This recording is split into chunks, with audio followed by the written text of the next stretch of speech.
Hello everyone! Okay, so ito pong aking first ever ukay biyaw. Ay, matigas! Kutsilyo. Ilang years ko talagang hinintay bago ako Dahil pa, magkaroon paano yan? Narugyan ka no? ukay biyaw. So, first time ko pong bumili nito. And, kailangan nyo kung worth it ba ang nabili ko. So, ito po yung K83 45 kilos. Yun ang sarong-haro kayo natin. So, nasa 1. 200 to 250 pieces Ta? ang estimated na piraso niya nasa loob. So, ayan. Medyo nahirapan si Papa dyan mag-open. Kasi kahit yung Papa ko ay excited na sabi Yan na, ayan mo na. So, Sige na. for me, worth it naman ang nabili ko. Kasi kakaunti lang yung mga patapon. So, sa mga na gustong mag-ukay, take risk po kayo. Kasi hindi naman po nila alam kung anong laman ng ukay bill na iyong order. So, again, ito pa K83 Bea. So, lahat po ito ay K-tees or mga tops, Korean tops. So, dito po may mga nahalo na pang boy, may pang girl, and then marami pong branded. So, class AB lang po ito.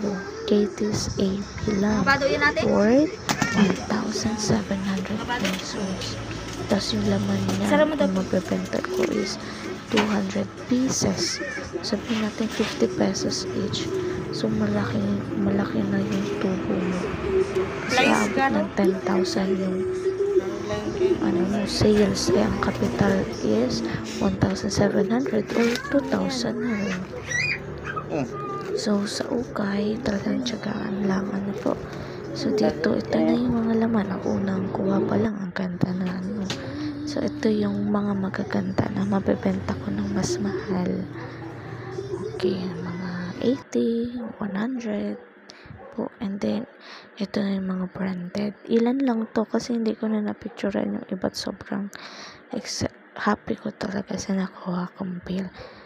So, kung gusto nyo magkuha ng bill or PM or comment kayo kung gusto nyo malaman yung legit supplier ko. Mura, 1,700, 200 pieces na yan. So, yun lang po.